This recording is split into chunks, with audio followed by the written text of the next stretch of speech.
Good day po sa ating lahat. Ito naman yung kaibigan ninyo, si Attorney Mark Tolentino. Ang pag-uusapan po natin ngayon, yung question, may nakukulong ba sa utang?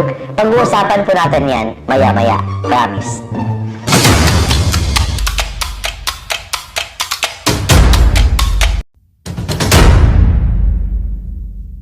Ang pag-uusapan po natin ngayon, yung common questions, lalo na yung mga palautang. May nakukulong ba sa utang? Yun ang common questions. And good news sa mga palautang, walang nakukulong sa utang.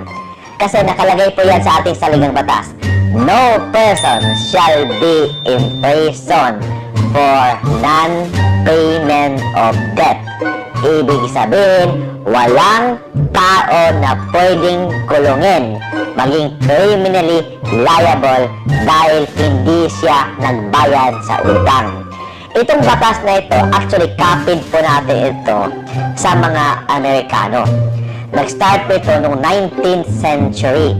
Kasi dati yung mga mayayaman nagpapautang, tapos pag hindi ka nakabayad sa utang, pinapakulong as a substitute sa bayad ng utang. So, daming nakukulong ng panahon na yon. So, sabi ng Korte Suprema ng Amerika, barbaric daw yan, inhuman daw yan. And kinapi po natin yan dito sa Pilipinas. That is why walang nakukulong sa utang. Paano naman yung cheque na tumalbog? May makukulong ba? Of course, iba yun. Kasi makukulong ka hindi dahil hindi ka nagbayad sa utang.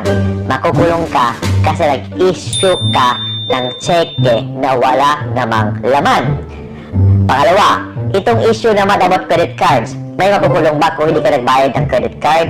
Iba naman yung sa credit card kasi may batas po sa credit card. Sabi doon, kung hindi mo sinabi sa credit card company, kung nagbago ka na ng work, bago ka ng opisina, bago ka na ng tirahan na iba sa nakalagay po sa application mo, and may utang ka na more than 10,000 pesos, may intent to defraud ka. Ibig sabihin, you can be criminally liable for estafa on the ground na may intent to defraud ka kasi hindi mo sinabi sa company na nagbago ka na ng tirahan, nagbago na yung email address mo, nagbago ka na ng work. So, ibig sabihin, may intention ka talaga na hindi bayaran ng company.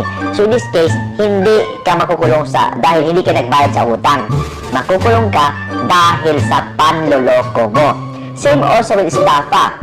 Iba yung estafa sa utang. Kasi yung estafa, may concept dyan na word na fraud.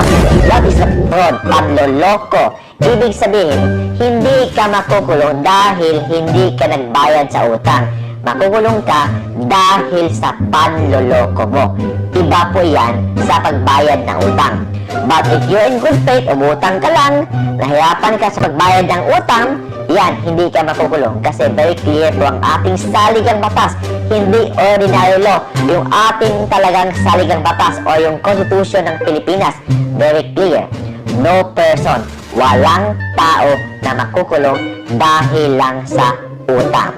Dahil in other words, hindi pwede na kulungin ka as a substitute sa pagbayad mo ng utang kasi pinagbawal po yan sa ating saligang batas.